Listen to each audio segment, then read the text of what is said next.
তিন অভিযুক্ত গ্রেপ্তার। তাদের কাছ থেকে আগ্নেয়াস্ত্র উদ্ধার করা হয়েছে।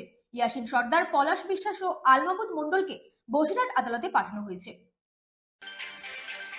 গতকাল গোপন সংবাদের সূত্র ধরে স্বরূপনগর চরপাড়া শ্মশান এলাকায় স্বরূপনগর থানার পুলিশ তিন অভিযুক্তকে গ্রেপ্তার করে বসিরহাট মহকুমা আদালতে পাঠিয়েছে। গ্রেপ্তার হওয়া ব্যক্তিরা হলেন ইয়াসিন সর্দার, পলাশ বিশ্বাস ও আলমাবুদ মণ্ডল।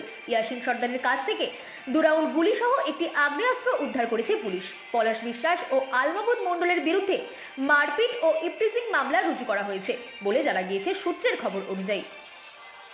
Bureau report, রাতদিন news network.